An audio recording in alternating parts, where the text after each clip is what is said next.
जय जय श्री राधे श्याम। जय जय श्री सीताराम।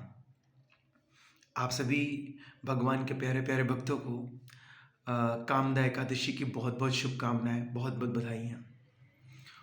आज एक कथा है, बड़ी ही रोचक कथा है कि जब हम सत्संग की शरण में आते हैं तो कैसा प्रभाव पड़ता है हमारे जीवन पे। तो ये कथा उसी से संबंधित है, तो सुनिएगा।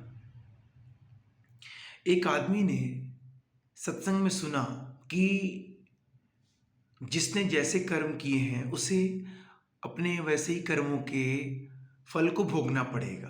तो वो बड़ा आश्चर्यचकित हुआ। उसने सोचा कि भाई जैसे कर्म किए हैं वैसे फल को भोगना ही है।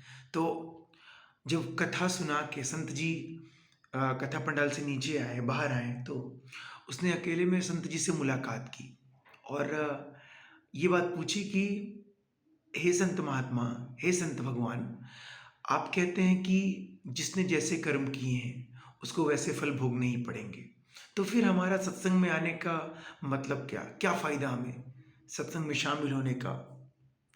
तो संत भगवान ने एक ईंट की तरफ इशारा किया और बोला कि जाओ ये ईंट उठा के छत से मेरे सिर पे पटक दो।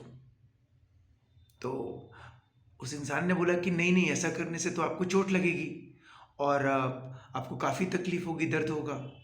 तो फिर संत महात्मा जी ने कुछ देर बाद बोला कि ठीक है, अच्छा। फिर अंदर गए वो घर के अंदर और एक रुई का मोटा सा गट्ठर बना के उसको लेते आए। अब बोले अब इसको उठा के मेरे सिर पे पटको, क्या वैसे ही मुझे चोट आएगी? तो उस इंसान ने बोला कि नहीं नहीं, अब तो वैसी चोट नहीं लगेगी। तो संत जी ने बोला कि बेटा इसी प्रकार, इसी तरह सत्संग में आने से इंसान को अपने कर्मों का बोझ जो है ना वो हल्का लगने लगता है। जब भगवान की शरण में कोई आता है तो वो सारे उसके कर्मों के जो जो फल है ना वो भोगेगा अवश्य, पर वो सब कुछ हल्का हो जाएगा, क्योंकि फल तो हमें ठाकुर जी की कृपा से ही मिलेगा।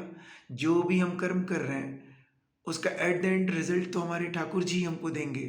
तो हर दुख तकलीफ को परमात्मा की दया से वह आराम से उन्हीं की कृपा मान के सह लेता है और आराम से भोग भी लेता है। तो यही इस कथा का सारांश है कि नित्य ठाकुर जी के शरण में रहिए, सत्संग सुनते रहिए। बोलते हैं कि एक घड़ी आधी घड़ी, आधी की बुनियाद, तुलसी चर्चा राम की हरहि कोटि अपराध। एक घड़ी मतलब 24 मिनट, आधी घड़ी मतलब 12 मिनट, बुनियाद मतलब उसकी उसकी भी 6 मिनट आधा। तो नित्य कोई अगर इतना भी सत्संग करेगा ना तो ठाकुर जी बड़े कृपालु हैं। जाने अनजाने में उससे गलतियां जो हो गई तो ठाकुर जी हमारे क्षमा करते हैं। तो जानबूझ के की हुई गलतियां नहीं, अब अनजाने में आपसे कोई गलती होगी उसके लिए क्षमा ही है। तो भगवान की शरण में आइए और सत्संग का सुनने का अभ्यास बनाइए, क्योंकि यही एक धन है जो परमानेंट है और कोई परमानेंट धन आपके साथ रहने वाला नहीं है। तो आप सभी को श्री राधे राधे, जय श्री सीताराम।